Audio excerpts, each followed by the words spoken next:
Selamat datang di channel Buku Cerita Harry Potter dan Batu Bertuah karya J.K. Rowling, penerbit PT Gramedia Pustaka Utama. Bab 7. Topi Seleksi. Pintu langsung membuka. Penyihir wanita jangkung memakai jubah hijau zamrud berdiri di sana. Wajahnya sangat galak dan pikiran pertama Harry adalah jangan sampai membuat penyihir ini marah. Kelas 1 Profesor McGonagall, kata Hagrid. Terima kasih Hagrid. Biar aku ambil alih sekarang. Dibukanya pintu lebar-lebar. Aula di belakang pintu luas sekali. Seluruh rumah keluarga Dursley bisa dipindahkan ke situ. Dinding batunya diterangi obor-obor menyala seperti di Gringotts. Langit-langitnya tinggi sekali sehingga tak bisa dilihat. Dan ada tangga pola megah di depan mereka menuju lantai atas. Anak-anak mengikuti Profesor McGonagall melintasi lantai batu kotak-kotak. Harry bisa mendengar dengung ratusan suara dari pintu di kanan. Murid-murid lain pastilah sudah di sana. Tetapi Profesor McGonagall membawa murid-murid kelas 1 ke kamar kecil kosong di luar aula. Mereka bergerombolan, berdiri lebih berdekatan daripada biasanya, memandang berkeliling dengan cemas. Selamat datang di Hogwarts, kata Profesor McGonagall. Pesta awal tahun ajaran baru akan segera dimulai. Tetapi sebelum kalian duduk di aula besar, kalian akan diseleksi masuk rumah asrama mana. Seleksi ini upacara yang sangat penting karena selama kalian berada di sini, asrama kalian akan menjadi semacam keluarga bagi kalian di Hogwarts. Kalian akan belajar dalam satu kelas dengan teman-teman seasrama kalian, tidur di asrama kalian, dan melewatkan waktu luang di ruang rekreasi asrama kalian. Ada 4 asrama di sini, Gryffindor, Hufflepuff, Ravenclaw, dan Slytherin. Masing-masing asrama punya sejarah luhur dan masing-masing telah menghasilkan penyihir hebat. Selama kalian di Hogwarts, prestasi dan kemenangan kalian akan menambah angka bagi asrama kalian. Sementara pelanggaran peraturan akan membuat angka asrama kalian dikurangi. Pada akhir tahun, asrama yang berhasil mengumpulkan angka paling banyak akan dianugerahi piala asrama. Suatu kehormatan besar. Kuharap kalian semua akan membawa kebanggaan bagi asrama manapun yang kalian tempati. Upacara seleksi akan berlangsung beberapa menit lagi di hadapan seluruh penghuni sekolah. Kusarankan kalian merapikan diri sebisa mungkin selama menunggu. Matanya sejenak menatap jubah Neville yang dikancingkan di bawah telinga kiri, dan hidung Ron yang ada kotoran hitam. Harry dengan gelisah mencoba meratakan rambut. Aku akan kembali kalau kami sudah siap menerima kalian, kata Profesor McGonagall. Tunggu di sini dan jangan ribut. Dia meninggalkan ruangan. Harry menelan ludah. Bagaimana cara mereka menyeleksi kita masuk asrama? Tanyanya kepada Ron. Dengan semacam tes, kurasa, kata Fred, prosesnya menyakitkan sekali. Tapi kurasa dia cuma bergurau. Hati Harry mencelos. Tes? Di depan seluruh sekolah. Tetapi Harry sama sekali tak tahu apa-apa tentang sihir, apa yang harus dilakukannya. Dan dia menyangka akan ada tes begitu mereka sampai. Dia memandang berkeliling dengan cemas dan melihat bahwa anak-anak lain juga sama takut. Tak ada yang banyak bicara kecuali Hermione Granger, yang dalam bisikan mengucapkan dengan cepat semua mantra yang telah dipelajarinya dan bertanya-tanya sendiri mantra mana yang akan diperlukannya. Harry berusaha keras untuk tidak mendengarkannya. Belum pernah dia secemas ini, belum pernah. Bahkan ketika dia harus membawa laporan dari sekolah kepada keluarga Dursley bahwa entah bagaimana dia telah mengubah wig gurunya menjadi biru. Dia tidak secemas ini. Matanya diarahkannya ke pintu. Setiap saat Profesor McGonagall bisa kembali dan membawanya menyongsong malapetaka. Kemudian sesuatu terjadi yang membuatnya terlonjak sekitar 30 cm ke atas. Beberapa anak di belakangnya menjerit. Harry ternganga, begitu juga anak-anak di sekitarnya. Kira-kira 20 hantu baru saja masuk menembus dinding belakang. Putih berkilau bagai mutiara dan agak transparan. Mereka melayang di ruangan, sibuk mengobrol dan nyaris tidak mempedulikan murid-murid kelas 1. Kelihatannya mereka bertengkar. Hantu yang kelihatan seperti rahib kecil gemuk berkata, "Maafkan dan lupakan. Menurutku, kita harus memberinya kesempatan kedua." "Rahibku sayang, bukankah kita sudah memberi Pipe semua kesempatan yang layak diterimanya? Dia membuat kita semua mendapat nama buruk dan kau tahu, dia bahkan bukan hantu betulan. Ngapain kalian semua di sini?" Hantu yang memakai kerah rimpel dan celana ketat tiba-tiba menyadari ada murid-murid kelas 1 Tak ada yang menjawab. Murid-murid baru, kata si rahib gemuk, memandang berkeliling sambil tersenyum. Akan segera diseleksikan. Beberapa anak mengangguk tanpa suara. Mudah-mudahan kita ketemu lagi di Hufflepuff, kata si rahib. Asramaku dulu di situ. Minggir kalian, terdengar suara tegas. Upacara seleksi akan segera dimulai. Profesor McGonagall telah kembali. Satu demi satu hantu-hantu itu melayang keluar menembus dinding yang berhadapan. Sekarang berbaris satu-satu, kata Profesor McGonagall kepada anak-anak kelas 1, dan ikuti aku. Merasa berat seakan kakinya berubah jadi timah. Harry masuk barisan di belakang anak berambut kecoklatan. Ron di belakangnya. Mereka berjalan meninggalkan ruangan itu. Kembali ke aula depan dan masuk lewat sepasang pintu ganda ke aula besar. Harry tak pernah membayangkan ada tempat seaneh dan sehebat itu. Aula ini diterangi ribuan lilin yang melayang-layang di udara di atas 4 meja panjang. Murid-murid kelas yang lebih tinggi duduk mengelilingi keempat meja itu. Meja-meja ini dipenuhi piring dan piala keemasan berkilau. Di ujung aula, di tempat yang lebih tinggi, ada 4 meja panjang lain, tempat para guru duduk. Profesor McGonagall membawa murid-murid kelas 1 ke sana, sehingga mereka berhenti dalam satu barisan panjang, menghadap murid-murid yang lain. Para guru di belakang mereka. Ratusan wajah yang memandang mereka kelihatan seperti lentera pucat di bawah kelap-kelip cahaya lilin, bertebaran di sana-sini di antara para murid. Hantu-hantu berkilau bagai kabut keperakan. Untuk menghindari begitu banyak mata yang menatapnya, Harry memandang ke atas dan melihat langit-langit hitam berludru dan bintang-bintang bertebaran. Didengarnya Hermione berbisik, disihir supaya tampak seperti langit di luar. Aku baca dalam buku sejarah Hogwarts, sulit membayangkan bahwa di atas itu ada langit-langit, dan bahwa aula besar ini tidak langsung membuka ke langit. Harry cepat-cepat memandang ke bawah lagi ketika Profesor McGonagall meletakkan bangku berkaki 4 di depan murid-murid kelas 1. Di bangku itu diletakkannya topi sihir berujung runcing. Topi itu sudah bertambal, berjumbai, dan kotor sekali. Bibi Petunia tak akan mengizinkan topi itu dibawa masuk ke rumah. Mungkin mereka harus mencoba menyihir dan mengeluarkan kelinci dari topi itu, pikir Harry panik. Kelihatannya begitu karena semua orang di aula sekarang mengarahkan pandangan ke topi itu. Harry juga memandangnya. Selama beberapa detik hanya ada kesunyian total. Kemudian topi itu meliuk. Robekan di dekat tepinya membuka lebar seperti mulut dan topi itu mulai bernyanyi. Seluruh aula meledak dalam tepuk tangan riuh rendah ketika topi itu mengakhiri nyanyiannya. Topi itu membungkuk ke arah 4 meja kemudian diam lagi. Jadi kita harus memakai topi itu. Ron berbisik kepada Harry. Kubunuh Fred. Dia bilang kita harus berkelahi dengan troll. Harry tersenyum lemah. Ya, memakai topi memang jauh lebih baik daripada menyihir. Tetapi sebetulnya dia lebih suka kalau bisa melakukannya tanpa ditonton semua orang. Topi itu rasanya menuntut terlalu banyak. Harry tidak merasa berani ataupun cerdas atau apapun juga pada saat ini. Kalau saja topi itu menyebutkan asrama bagi mereka yang merasa gelisah dan mau muntah. Asrama itulah yang paling cocok untuknya. Profesor McGonagall maju memegangi gulungan perkamen panjang yang disebut namanya harap maju dan memakai topi. Lalu duduk di bangku untuk diseleksi.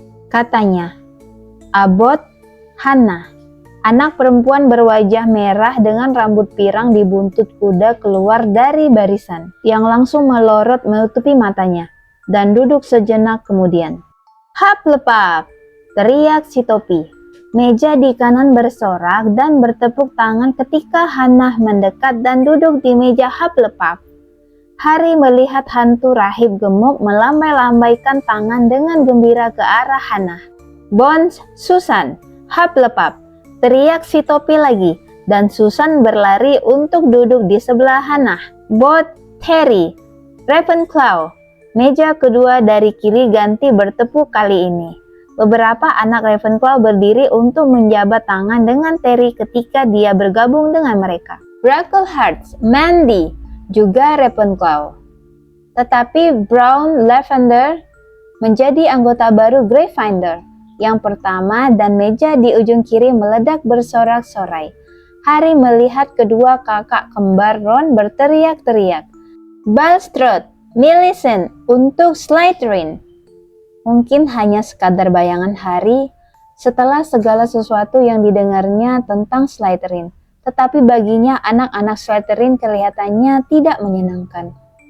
Harry benar-benar mau muntah sekarang. Dia ingat acara pemilihan regu olahraga di sekolahnya yang dulu dia selalu dipilih paling belakangan. Bukan karena dia tak bisa berolahraga, tapi karena tak seorang pun mau Dudley mengira mereka menyukai Harry. Finch, Fletchley, Justin, Hufflepuff. Kadang-kadang Harry memperhatikan si topi langsung meneriakkan nama asrama. Tetapi bisa juga lama baru memutuskan. Finnegan, Seamus, anak laki-laki berambut coklat di depan Harry, duduk di bangku hampir semenit penuh sebelum si topi memutuskan Gryffindor untuknya. Granger, Hermione nyaris lari ke bangku dan dengan bersemangat memasang topi di kepalanya. Gryffindor! Teriak si topi. Ron mengeluh. Pikiran mengerikan melintas di benak Harry. Seperti biasa, pikiran mengerikan selalu muncul bila kau sedang sangat cemas. Bagaimana jika dia tidak dipilih? Bagaimana kalau dia duduk terus di bangku dengan topi menutupi kepala? Sampai Profesor McGonagall mencopot dari kepalanya dan menyatakan bahwa jelas ada kekeliruan, lalu menyuruhnya kembali ke kereta. Ketika Neville Longbottom, anak yang selalu kehilangan kataknya, dipanggil namanya, dia terjatuh waktu berjalan ke bangku. Si topi perlu waktu lama untuk mengambil keputusan bagi Neville. Ketika akhirnya topi itu meneriakkan Gryffindor, Neville berlari masih memakai topi itu, dan terpaksa kembali di tengah riuhnya tawa untuk memberikannya kepada McGonagall Morak. Malfoy berjalan dengan sok ketika namanya dipanggil dan keinginannya langsung terkabul. Begitu menyentuh kepalanya, si topi langsung berteriak, "Slytherin!" Malfoy bergabung dengan teman-temannya Grape dan Goyle. Wajahnya kelihatan puas. Tidak banyak lagi yang tinggal sekarang. Moon, Nott, Parkinson, kemudian sepasang gadis kembar, Patil dan Patil, kemudian Percy, Sally, Anne, lalu akhirnya Potter, Harry.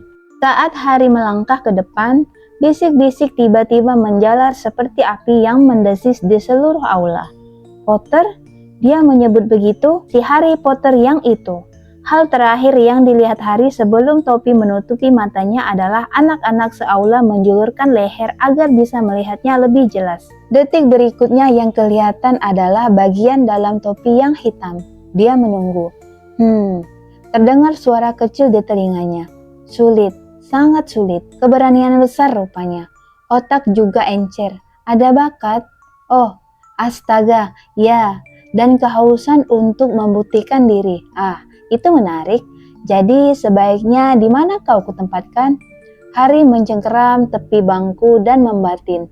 Jangan Slytherin, jangan Slytherin, jangan Slytherin. Kata suara kecil itu. Kau yakin? Kau bisa jadi penyihir hebat loh. Semuanya ada di kepalamu. Dan Slytherin bisa membantumu mencapai kemasyhuran. Tak diragukan lagi. Tidak, ya. Kalau kau yakin lebih baik Gryffindor.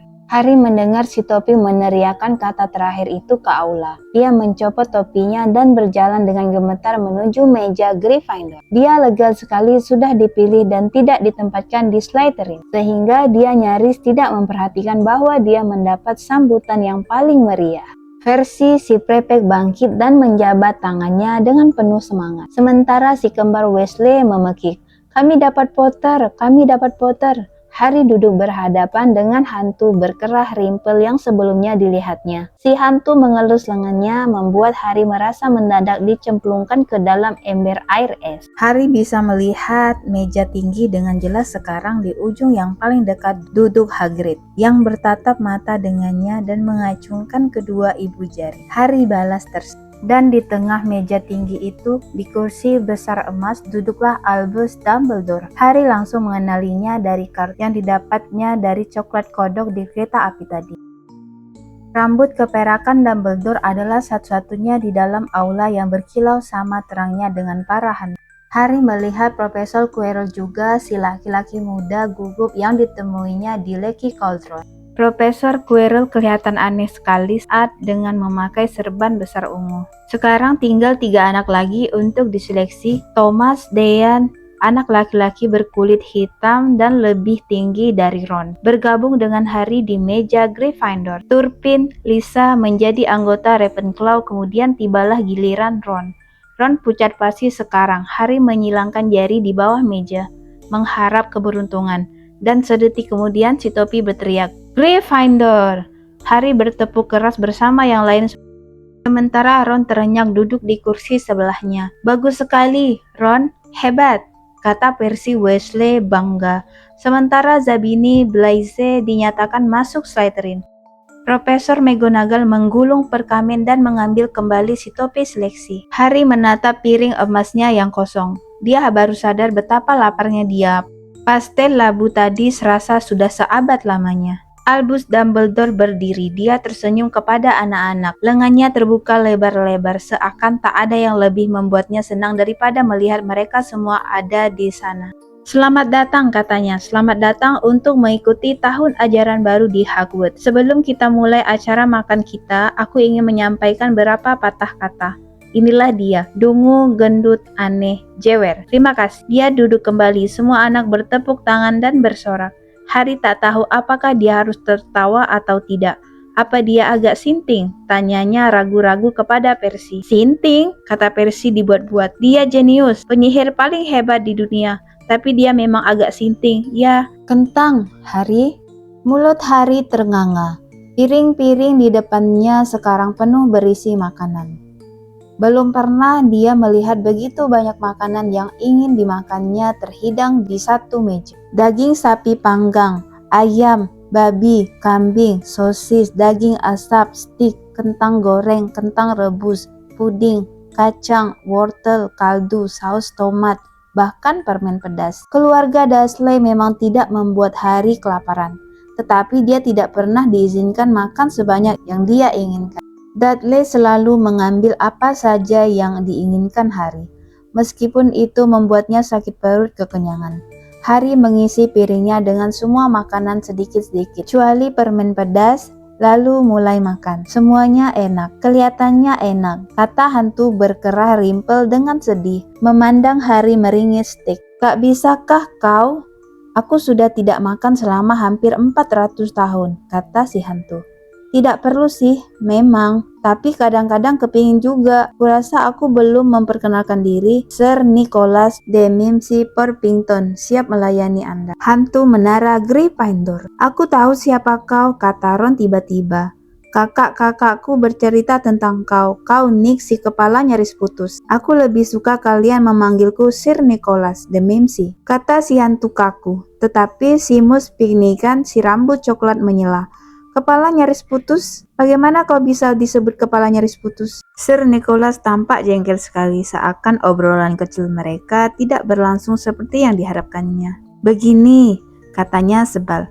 Dia memegang telinga kirinya lalu menariknya. Seluruh kepalanya terlepas dari leher dan jatuh ke bahu, seakan tergantung pada engsel. Jelas ada orang yang mencoba memenggal kepalanya, tapi tidak melakukannya dengan sempurna. Puas melihat kekagetan mereka, Nick si kepala nyaris putus mengembalikan kepala ke lehernya, berdeham dan berkata, "Jadi, anggota baru Gryffindor, kuharap kalian akan membantu kami menenangkan kejuaraan antar asrama tahun ini. Belum pernah Gryffindor tidak menang sampai selama ini. Slytherin mendapatkan piala selama 6 tahun berturut-turut." Si Baron berdarah. Itu sudah jadi sok dan menyebalkan sekali. Dia hantu Slytherin. Harry memandang ke meja Slytherin dan melihat hantu mengerikan duduk di sana, dengan mata menatap kosong, wajah pucat, dan jubah penuh bercak darah keperakan. Dia duduk di sebelah Malfoy dan Harry girang melihat Malfoy kelihatannya tidak senang dengan pengaturan tempat duduk ini. "Bagaimana dia bisa berlumuran darah begitu?" tanya Seamus penuh ingin tahu. "Aku tak pernah tanya," jawab Nick si kepala nyaris putus. Ketika semua sudah makan sekenyang mungkin, sisa makanan lenyap begitu saja dari piring-piring, dan piring-piring langsung bersih berkilau seperti semula. Saat kemudian makanan penutup bermunculan, aneka puding, es krim segala rasa, pel apel, kue tart, kacang ramel, sus coklat, donat coklat, selai, kacang madu, jeli. Ketika Harry mengambil tart karamel, pembicaraan beralih ke keluarga. Aku setengah-setengah, kata Seamus. Ayahku magel, ibuku baru memberitahu dia sesudah menikah. Bayangkan betapa kagetnya ayah. Mereka semua tertawa. Kalau kau gimana, Neville? Aku dibesarkan nenek dan dia penyihir, kata Neville. Tetapi selama bertahun-tahun seluruh keluarga mengira aku magel. Adik nenekku, kakek Algi, berkali-kali menjebakku untuk memancing keluarnya sihir dariku. Bahkan dia pernah mendorongku sampai jatuh dari dermaga. Aku nyaris tenggelam, tapi tak ada yang terjadi sampai aku berumur 18 tahun. Kakek Algi datang untuk minum teh bersama kami dan dia memegangiku terbalik pada pergelangan kakiku dari jendela loteng. Ketika adiknya Nenek Enin menawarinya kue manis dan tak sengaja dia melepas pegangannya, tetapi aku selamat. Melambung begitu saja di kebun lalu ke jalan. Mereka senang sekali. Nenek sampai menangis saking senangnya. Dan kalian seharusnya melihat wajah mereka waktu aku masuk, soalnya mereka tidak mengira aku punya kekuatan sihir untuk bisa masuk lagi. Kakek Algi puas sekali, sehingga dia membelikan aku kataku itu. Di sisi lain, Harry, Percy, Weasley, dan Hermione membicarakan pelajaran. Kuharap mereka langsung memulai pelajaran. Banyak sekali yang harus dipelajari. Aku terutama tertarik pada transfigurasi. Tahu kan? Mengubah sesuatu menjadi sesuatu yang lain. Tentu saja ini sulit sekali. Mulainya kecil-kecil dulu, korek api, jadi jarum dan semacamnya. Harry yang mulai merasa hangat dan mengantuk menatap meja tinggi lagi. Hagrid asik minum dari pialanya. Profesor McGonagall bicara dengan Profesor Dumbledore. Profesor Quirrell dengan serbannya yang ajaib bicara pada guru berambut hitam berminyak dengan hidung bengkok dan kulit pucat. Kejadiannya tiba-tiba sekali. Si guru berhidung bengkok memandang melewati serban Quirrell langsung ke mata Harry. Dan rasa sakit yang perih dan panas menerpa bekas luka di dahi Harry. Aduh, Harry menempelkan tangan di dahi. Ada apa? Tanya Percy. Tidak ada apa-apa. Rasa sakit itu lenyap sama cepat dengan datangnya. Yang lebih sulit dihilangkan adalah perasaannya yang didapat Harry dari pandangan guru tadi. Perasaan bahwa dia sama sekali tidak menyukai Harry. Siapakah guru yang sedang bicara dengan Profesor Quirrell?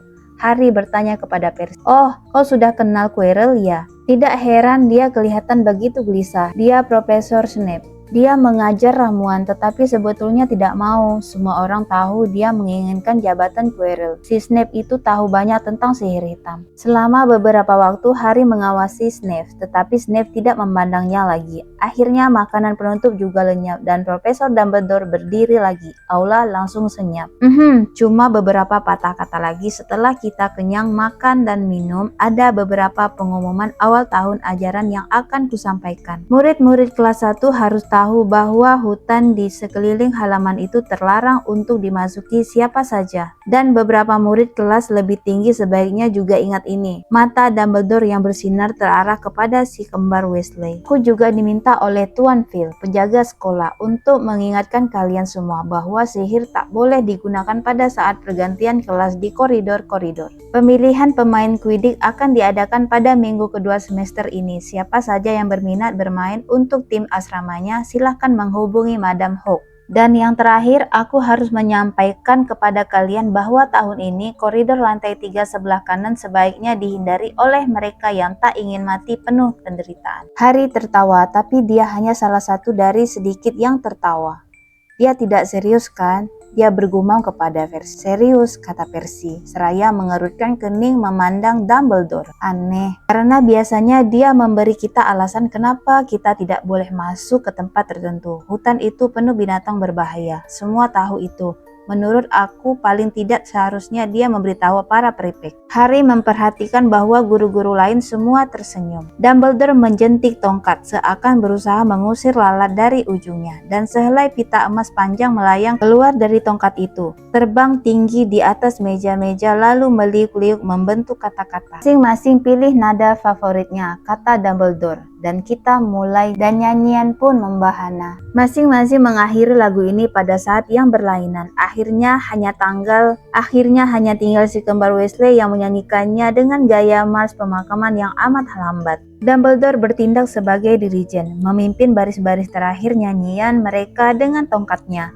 Dan ketika mereka selesai bernyanyi, Dumbledore adalah satu dari mereka yang bertepuk tangan paling keras. "Ah, musik," katanya seraya menyeka mata, "lebih magis dari segala yang kita pelajari di sini. Dan sekarang waktunya tidur. Berangkat!" Murid-murid kelas 1 Gryffindor mengikuti Percy menembus kerumunan yang ramai mengobrol, meninggalkan aula besar dan menaiki tangga pualam.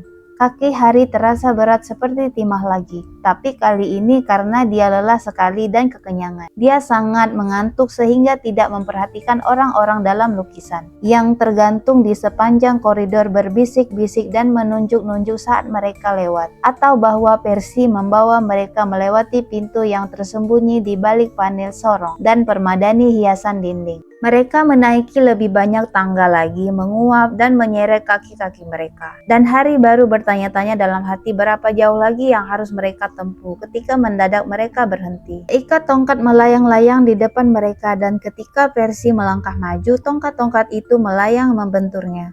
"Pipes!" Percy berbisik kepada anak-anak kelas 1. "Hantu jahil," dia mengeraskan suara. "Pipes, perlihatkan dirimu." Terdengar bunyi keras tidak sopan, berarti udara yang dikeluarkan dari balon. "Kau ingin kupanggilkan baron berdarah?" Terdengar bunyi pop dan sesosok laki-laki kecil dengan mata nakal berwarna kelam dan mulut lebar muncul melayang bersila di udara memegangi tongkat-tongkat tadi.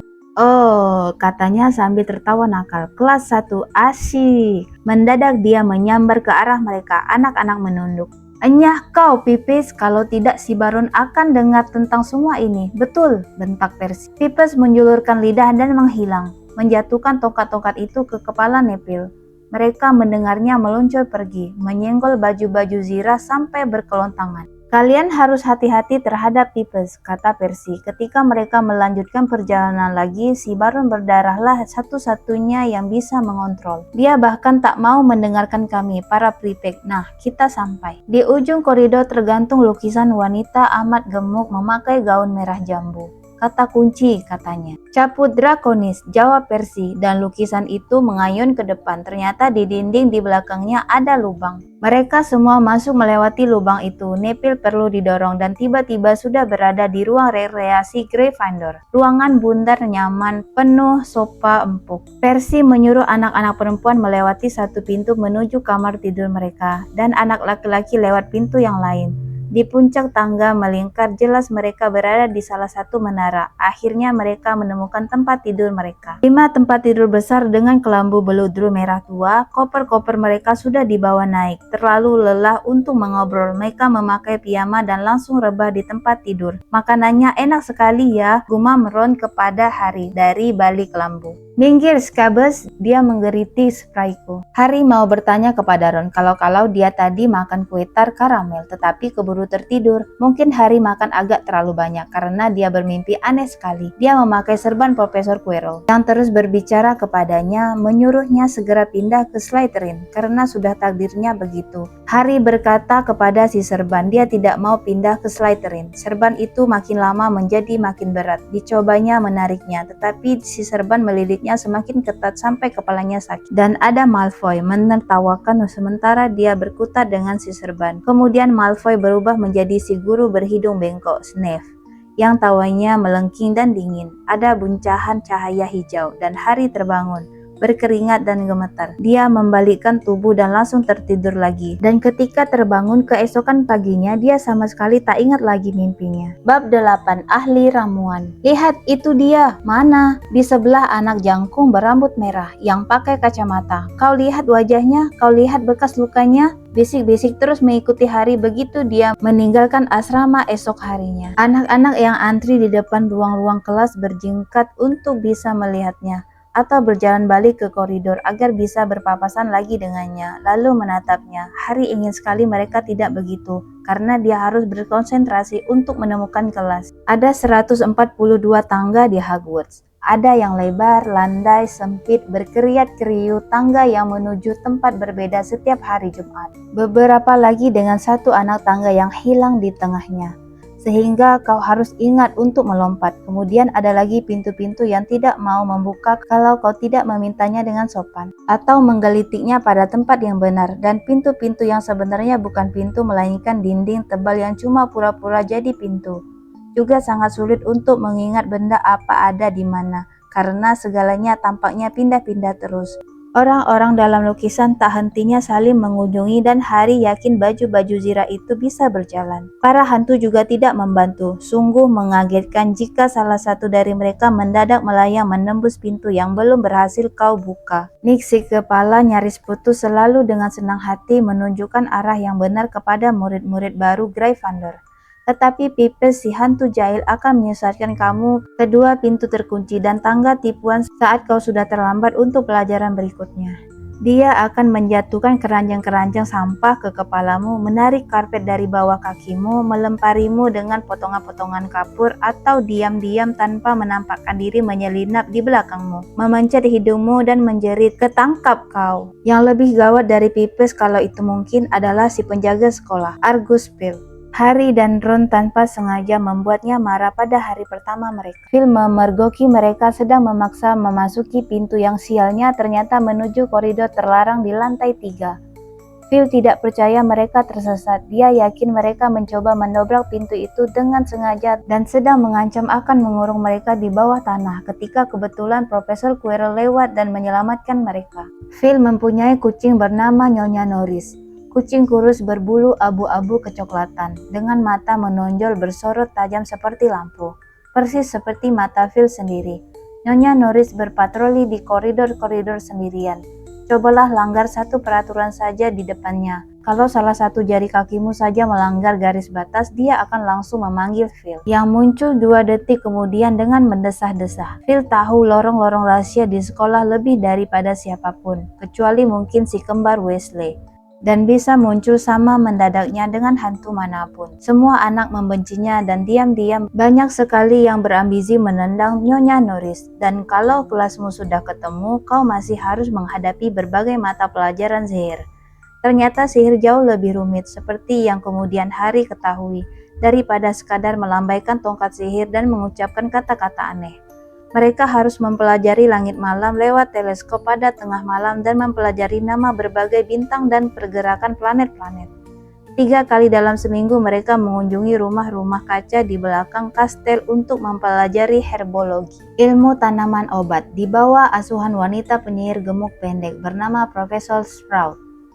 Di tempat itu mereka belajar bagaimana merawat semua tanaman dan jamur-jamur aneh dan apa kegunaannya. Jelas yang paling membosankan adalah sejarah sihir. Satu-satunya pelajaran yang pengajarnya adalah hantu. Profesor Binns memang sudah tua sekali ketika tertidur di depan perapian di ruang guru dan bangun keesokan paginya untuk mengajar. Dengan meninggalkan tubuhnya, Binns mengoceh terus dengan amat membosankan, sementara mereka mencatat nama dan tanggal-tanggal dan bingung sendiri sehingga bertukar-tukar antara Emerick si jahat dan Ulrich si aneh. Profesor Flitwick, guru mantra, adalah penyihir kecil mungil yang harus berdiri di atas setumpuk buku agar bisa menatap melewati mejanya. Pada awal pelajaran pertama mereka, Profesor Flitwick mengambil daftar absen, dan ketika sampai ke nama Harry, dia memekik penuh semangat dan terjungkal lenyap dari pandangan. Profesor McGonagall lain lagi. Harry betul berpendapat jangan sampai membuatnya marah, disiplin dan pandai. Dia langsung memperingatkan murid-muridnya begitu mereka duduk untuk mengikuti pelajarannya yang pertama. Transfigurasi adalah salah satu ilmu sihir paling rumit dan paling berbahaya yang akan kalian pelajari di Hogwarts, katanya. Siapapun yang akan mengacau di kelas akan dikeluarkan dan tidak boleh ikut lagi. Kalian sudah diperingatkan. Kemudian dia mengubah mejanya menjadi babi dan menjadi meja lagi. Anak-anak semua sangat kagum dan tak sabar ingin memulai, tetapi segera menyadari bahwa masih lama lagi sebelum mereka bisa mengubah perabot menjadi binatang. Sesudah membuat banyak catatan yang rumit, masing-masing diberi sebatang korek api dan mulai mencoba mengubahnya menjadi jarum. Pada akhir pelajaran, hanya Hermione Granger yang berhasil membuat perubahan pada korek apinya. Profesor McGonagall menunjukkan pada seluruh kelas bagaimana korek api Hermione menjadi keperakan dan tajam dan melayangkan senyum langkahnya kepada Hermione. Pelajaran yang ditunggu-tunggu semua anak adalah pertahanan terhadap ilmu hitam. Tetapi pelajaran Quirrell ternyata kesannya main-main. Ruang kelasnya sangat berbau bawang putih yang kata semua orang untuk mengusir vampir yang pernah ditemuinya di Romania, dan Quirrell takut si vampir akan datang untuk menyerangnya tiap saat. Serbannya dia memberitahu anak-anak dihadiahkan kepadanya oleh Pangeran Afrika sebagai ucapan terima kasih atas jasanya mengusir zombie yang merepotkan. Tetapi anak-anak tidak begitu mempercayai cerita ini. Soalnya ketika Seamus Finnegan dengan bersemangat bertanya bagaimana Quirrell melawan zombie itu, wajah Quirrell langsung merah dan dia mulai bicara tentang cuaca.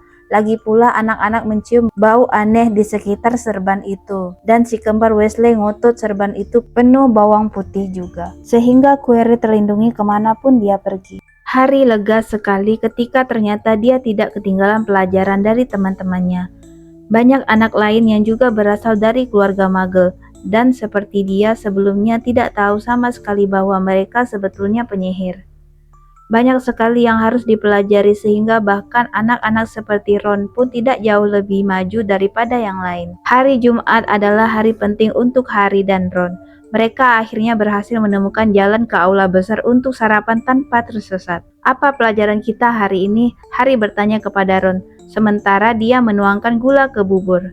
Ramuan. 2 jam pelajaran bersama anak-anak Slytherin, kata Ron. Snape, kepala asrama Slytherin, orang-orang bilang dia pilih kasih dan anak-anak Slytherin selalu jadi anak emasnya. Kita lihat saja nanti apakah betul begitu. Mudah-mudahan kita jadi anak emas McGonagall, kata Harry. Profesor McGonagall adalah kepala asrama Gryffindor. Tetapi dia tetap saja memberi mereka banyak sekali PR hari sebelumnya. Saat itu pos tiba, sekarang Harry sudah terbiasa dengan itu. Tetapi pada pagi pertama menyaksikan pos datang, Harry sedikit shock juga. Karena kira-kira 100 burung hantu tiba-tiba saja meluncur masuk ke aula besar ketika mereka sedang sarapan, mengitari meja-meja sampai melihat pemilik mereka dan menjatuhkan surat atau paket ke pangkuan para murid. Sejauh ini Hedwig belum pernah membawakan apa-apa untuk Harry. Burung hantu betina itu kadang-kadang terbang masuk untuk mematuk-matuk telinga Harry dan makan sedikit roti panggang sebelum pergi tidur di kandang burung hantu bersama burung-burung hantu sekolah lainnya. Tetapi pagi ini dia melayang turun di antara selai dan mangkuk gula menjatuhkan surat ke piring Harry. Harry segera merobek amplopnya. "Dear Harry," tulisannya jelek sekali. "Aku tahu kau bebas setiap Jumat sore, jadi maukah kau datang dan minum teh bersamaku sekitar pukul 3? Aku ingin mendengar segalanya tentang minggu pertamamu. Kirim balasan lewat Hedwig. Hagrid." Harry meminjam pena bulu milik Ron. Menulis ya dengan senang hati sampai ketemu di belakang surat itu dan melepas Hedwig lagi. Untunglah Harry akan minum teh dengan Hagrid, sehingga ada sesuatu yang bisa dinantinya dengan senang, sebab pelajaran ramuan ternyata menjadi hal paling buruk yang sejauh ini terjadi. Dalam acara pesta awal semester, Harry merasa Profesor Snape tidak menyukainya. Pada akhir pelajaran pertama ramuan, Harry tahu dia keliru. Profesor Snape bukan tidak menyukainya, dia membencinya. Pelajaran ramuan berlangsung di salah satu ruang bawah tanah. Di sini hawanya lebih dingin daripada di kastel di atas dan di ruang itu sendiri sudah cukup menyeramkan tanpa binatang-binatang diawetkan yang mengapung di dalam tabung-tabung kaca yang berjajar di sepanjang dinding. Snape seperti Flitwick memulai pelajaran dengan mengambil daftar absen. Dan seperti Flitwick juga, dia berhenti ketika tiba pada nama Harry. "Ah ya," katanya pelan, "Harry Potter, selebriti baru kita." Draco Malfoy dan kamerat-kameratnya, Crabbe dan Goyle, menjengek di balik tangan. Snape selesai absen dan memandang murid-muridnya. Matanya hitam seperti mata Hagrid, tetapi tidak memiliki kehangatan seperti Hagrid. Mata itu dingin dan kosong, dan membuatmu teringat akan lorong gelap. "Kalian berada di sini untuk mempelajari ilmu rumit dan seni membuat ramuan," katanya memulai. Suaranya tak lebih daripada bisikan, tetapi anak-anak menangkap semua kata yang diucapkannya. Seperti Profesor McGonagall, Snape punya kelebihan bisa tanpa susah payah membuat seluruh murid di kelasnya menyimak. Karena tak banyak kibasan tongkat yang konyol di sini. Banyak di antara kalian akan susah percaya ini sihir. Aku tidak berharap kalian benar-benar bisa menghayati keindahan isi kuali yang menggelegak lembut dengan asapnya yang menguar. Kekuatan halus cairan-cairan yang merayap memasuki nadi manusia. Menyihir pikiran, menjerat akal sehat. Aku bisa mengajar kalian bagaimana membotolkan kepopuleran, merebus kejayaan, menyumbat kematian. Kalau kalian bukan kepala-kepala kosong seperti anak-anak lain yang bisa kuajar. Kesunyian menyusul pidato pendek ini. Harry dan Ron bertukar pandang dengan alis terangkat. Hermione Granger sudah duduk di tepi tempat duduknya dan kelihatannya ingin sekali membuktikan bahwa dia bukan kepala kosong. Potter, kata Snape tiba-tiba, apa yang kudapat jika aku menambahkan bubuk akar asphodel ke cairan wormwood? Bubuk apa, ke cairan apa? Harry melirik Ron, yang tampak sama begonya seperti dia. Tangan Hermione sudah teracung ke atas. Saya tidak tahu, Sir, kata Harry. Bibir Snape meliuk menjadi cibiran. Wah, terkenal jelas bukan segalanya. Snape mengabaikan tangan Hermione. Kita coba lagi, Potter. Di mana kau akan mencari jika kusuruh mengambilkan buzzword untukku? Hermione menjulurkan tangan setinggi mungkin tanpa dia berdiri dari tempat duduk. Tetapi Harry sama sekali tidak tahu apa itu buzzword. Dicobanya tidak memandang Malfoy, Grape, dan Goyle yang tertawa terbahak-bahak. Saya tidak tahu, Sir.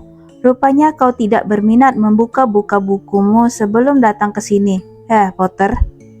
Harry berusaha tetap menatap mata dingin itu. Dia sudah membaca-baca bukunya sewaktu masih tinggal bersama keluarga Dursley. Tapi apakah Snape mengharapkannya mengingat segalanya dalam buku 1000 tanaman, obat, dan jamur gaib? Snape masih tetap mengabaikan tangan Hermione yang bergetar. Apa bedanya, Potter? Monkshood dan Wurmsbane. Mendengar ini, Hermione berdiri. Tangannya mengacung ke langit-langit kelas bawah tanah. Saya tidak tahu, jawab Harry pelan. Tapi saya rasa Hermione tahu. Kenapa Anda tidak menanyainya saja? Beberapa anak tertawa. Harry bertatapan dengan Seamus. Seamus mengedipkan mata, tetapi Snape tidak senang. Duduk, dia membentak Hermione. Agar kau tahu, Potter, campuran asphodel dan wormwood menghasilkan obat tidur yang kuat sekali sehingga disebut tegukan hidup bagai mati. Bezoar adalah batu yang diambil dari perut kambing dan bisa menyelamatkanmu dari hampir semua racun. Sedangkan monkshood dan Wurmsbane sebetulnya tanaman yang sama, yang juga disebut aconite. Nah, kenapa kalian tidak ada yang mencatat? Mendadak semua buru-buru mengeluarkan pena bulu dan perkamin. Mengatasi bunyi itu, Snape berkata, 1 angka akan dikurangi dari Gryffindor karena ketidakmampuanmu, Potter. Keadaan tidak bertambah baik untuk Gryffindor. Ketika pelajaran ramuan dilanjutkan, Snape membagi mereka berpasangan dan menyuruh mereka mencampur ramuan sederhana untuk mengobati bisul. Dia berkeliling kelas, jubah hitamnya melambai, mengawasi mereka menimbang jelatang kering dan bubuk taring ular, mengkritik nyaris semua anak, kecuali Malfoy yang kelihatannya disukainya. Dia sedang menyuruh semua anak melihat cara sempurna Malfoy merebus seafood bertanduknya. Ketika asap hijau berbau asam dan suara desis keras memenuhi kelas bawah tanah itu, entah bagaimana Neville membuat kuali Seamus meleleh menjadi gumpalan penyat-penyot dan ramuan mereka tumpah merembes di lantai batu, membuat sol-sol sepatu berlubang. Dalam beberapa detik saja, semua anak berdiri di atas kursi mereka. Sementara Neville yang tersiram ramuan ketika kuali Seamus meleleh, mengerang kesakitan bersamaan dengan bermunculannya bisul-bisul kemerahan di seluruh lengan dan kakinya. Anak idiot, sembur Snape seraya membersihkan ramuan yang tumpah dengan sekali lambaian tongkat. Pasti kau tambahkan duri-duri landak sebelum kualinya diangkat dari atas api, kan? Neville merintih sementara bisul mulai bermunculan di hidungnya. Bawa ke rumah sakit, Snape membentak Seamus. Kemudian dia berbalik menghadapi Harry dan Ron yang tadi bekerja di sebelah Neville. Kau, Potter, kenapa kau tidak melarang dia menambahkan duri-duri landak itu? Kau pikir kau akan kelihatan pintar kalau dia salah? Begitu ya? Kau mengurangi nilai Gryffindor 1 lagi. Ini sungguh tidak adil. Harry sudah membuka mulut untuk membantah, tetapi Ron menendangnya di balik kuali mereka. Jangan memaksa, gumamnya. Aku sudah dengar Snape bisa menjadi sangat jahat. Ketika mereka menaiki tangga meninggalkan ruang bawah tanah, 1 jam kemudian, pikiran Harry kacau dan semangatnya merosot. Dia membuat Gryffindor kehilangan 2 angka dalam minggu pertamanya saja. Kenapa Snape begitu membencinya? Jangan sedih begitu, kata Ron. Snape selalu mengurangi angka dari Fred dan George. Boleh aku ikut menemui Hagrid? Pukul 3:05 mereka meninggalkan kastel dan menyeberang halaman. Hagrid tinggal di rumah papan kecil di tepi hutan terlarang.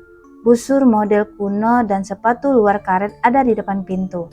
Ketika Harry mengetuk, mereka mendengar garukan kaki dan gonggongan keras. Kemudian suara Hagrid membahana. "Mundur, Pang, mundur!" Wajah Hagrid yang besar berbulu muncul di celah selagi dia membuka pintu. "Tunggu," katanya. "Mundur, Fang!" Hagrid menyuruh mereka masuk, seraya memegangi tengkuk anjing hitam raksasa. Hanya ada satu ruangan di dalam. Daging-daging panggang bergantungan dari langit-langit. Ada ceret tembaga dengan air mendidih di atas perapian terbuka. Dan di sudut ada tempat tidur besar dengan kuil kain perca terhampar di atasnya. "Anggap saja rumah sendiri," kata Hagrid, sambil melepas Fang yang langsung melompat mendekati Ron dan menjilati telinganya. Seperti Hagrid, Fang rupanya tidak segarang penampilannya. "Ini Ron," Harry memberitahu Hagrid yang sedang menuang air mendidih ke dalam teko teh besar dan menaruh kue bolu keras di piring. "Weasley lagi." Kata Hagrid, melirik bintik-bintik di wajah Ron. "Ku habiskan separuh hidupku mengejar kakak kembarmu agar jauh-jauh dari hutan." Bolu keras itu nyaris mematahkan gigi mereka, tetapi Harry dan Ron berpura-pura menikmatinya sementara mereka bercerita kepada Hagrid tentang pelajaran-pelajaran pertama mereka. Fang meletakkan kepala di atas lutut Harry dan liurnya berleleran di jubah Harry. Harry dan Ron senang mendengar Hagrid menyebut Phil si badut tua. Sedangkan si kucing Nyonya Norris ingin sekali aku mempertemukannya dengan Fang. Tahukah kalian, setiap kali aku ke sekolah, dia selalu mengikutiku kemana-mana. Aku tak bisa mengusirnya, pasti disuruh Phil. Harry menceritakan kepada Hagrid pelajaran Snape.